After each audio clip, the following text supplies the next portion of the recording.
Une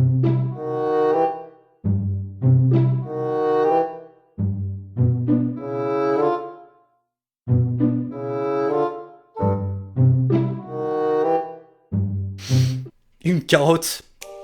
L'équipe, j'espère que vous allez bien. Aujourd'hui on se retrouve pour aborder l'actualité des dernières rumeurs de transfert. Le PSG s'active enfin sur le côté des arrivées. Le milieu de terrain recherché sera peut-être là avant la fermeture du marché. Alors j'en rassure certains, il n'y a pas que Paris qui est concerné par les dossiers chauds. Je vais pas en dire plus. Avant de parler concret, les amis, courent à partir sur la CAN. Les affiches des huitièmes de finale sont connues. Attention, attention, attention. Pas d'Algérie à la grande surprise. La phase finale s'annonce néanmoins passionnante et des opportunités sont à saisir pronostiquement parlant. La team parieur m'accompagne toujours jusqu'à la grande finale et je vous invite à rejoindre leur Telegram sur lequel des pronos sont balancés tous les jours et gratuitement. 42 000 personnes sont déjà de la partie et les pronos du jour sont disponibles, hors CAN y compris. Le lien est en description et en commentaire épinglé. C'est également le moment de s'inscrire sur BetClick qui a lancé une free bet mania. L'équipe, faut savoir que tous les joueurs reçoivent aléatoirement entre 1 et 5 000 euros de paris gratuits sur leur compte. Pour ce faire, le pas doit être fait avant le 24 janvier afin de bénéficier de l'offre avec mon code LEXCITY pour les 100 euros supplémentaires sur le premier pari. Au passage, faut être majeur, attention au risque, vous connaissez la recette. Je rappelle bien sûr que la série est sponsorisée par OneFootball, l'application numéro 1 sur toute l'actualité du ballon rond, dont les transferts évidemment. Au passage, pensez-y, lâchez votre meilleur pouce levé, ça me ferait grave plaisir si on atteint ce cap. Soutien, référencement, tout ça, merci vraiment à tous ceux qui le feront, vous êtes les boss.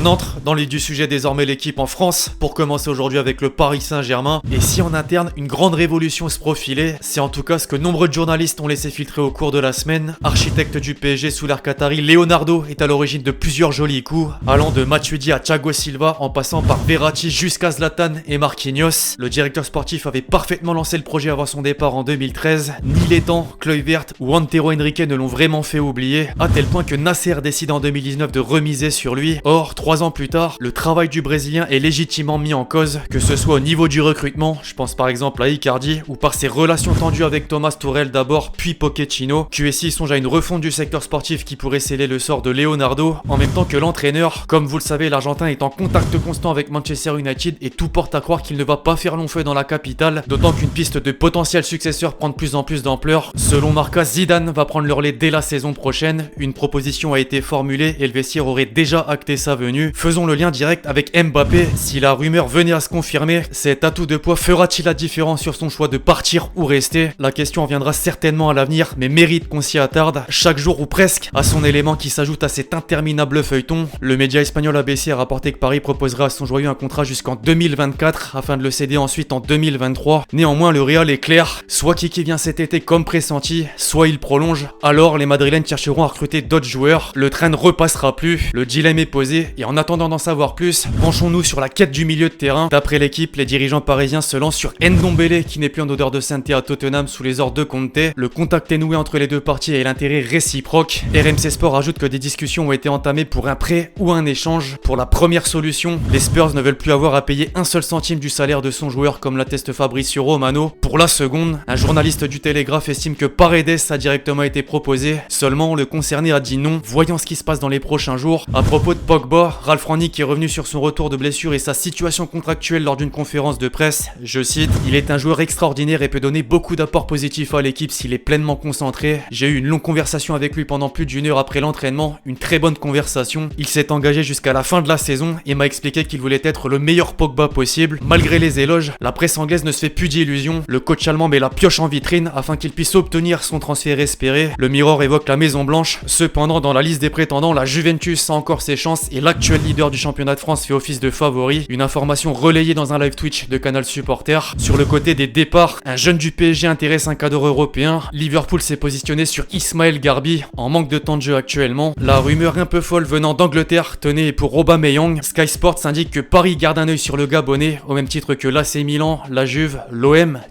le FC Séville et le club saoudien d'Al Nassr. Ce dernier a formulé une offre de prêt avec une option d'achat obligatoire de 8 millions d'euros, une somme dérisoire par rapport aux 63 millions donnés à Dortmund en 2018. Mais Arsenal n'est pas contre le lâcher pour des raisons disciplinaires. De plus, sa vente permettrait de faire des économies pour s'attaquer au dossier Vlahovic, la priorité des Gunners. A noter qu'un concurrent tente de prendre le dessus. En une de la Gazzetta dello Sport et de Tuttosport ce vendredi était écrit que la Juventus a dégainé un chèque de 35 millions d'euros plus Kulusevski dans l'opération à la Fiorentina. Pour l'heure, aucune réponse et l'affaire semble mal embarquée. L'un des hommes au sein de la direction de la Viola, Joe Barone, a récemment déclaré au micro de Sky Italia que l'international serbe n'a pas l'intention l'intention de bouger. Je cite, les Anglais veulent Vlahovic, mais évidemment il a d'autres idées. Nous sommes prêts à négocier, mais lui et son agent ne parlent pas. S'il existe des ouvertures avec le joueur et son entourage, zéro, et je leur ai demandé d'être clair, mais il n'y a pas encore eu de contact. Affaire à suivre. Newcastle de son côté met tout en œuvre pour se renforcer suffisamment dans l'objectif maintien. Les riches Magpies se sont placés sur Badiachil, Monaco a refusé 40 millions d'euros. Malanxar, d'autres clubs veulent se le faire prêter, mais Chelsea ne compte pas le laisser partir cet hiver. Alassane Plea, de la même manière que le Zénith, et Diego Carlos,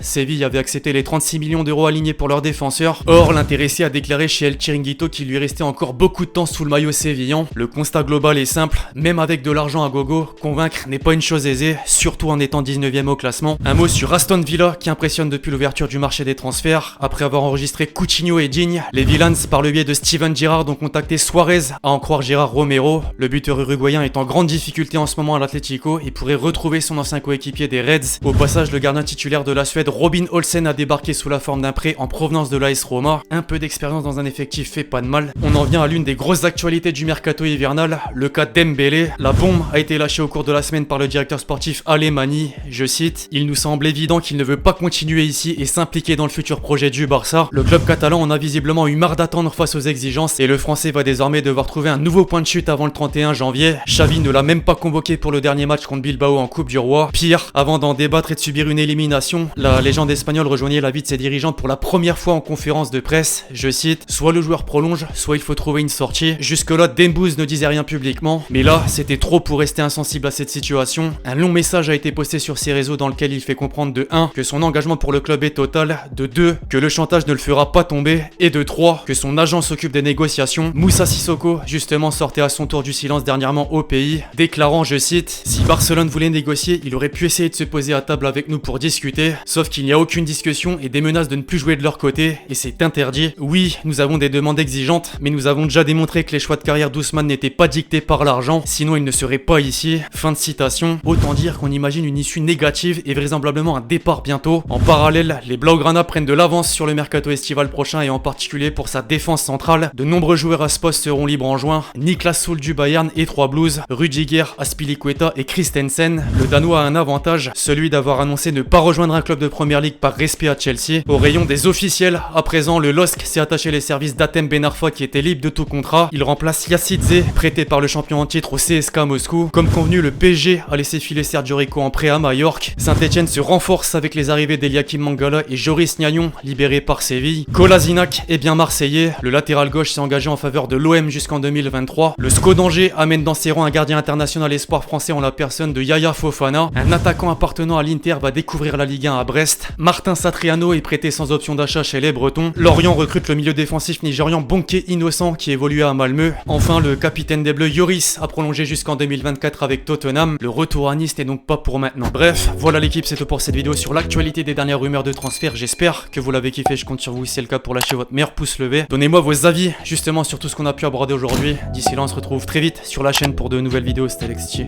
Ciao.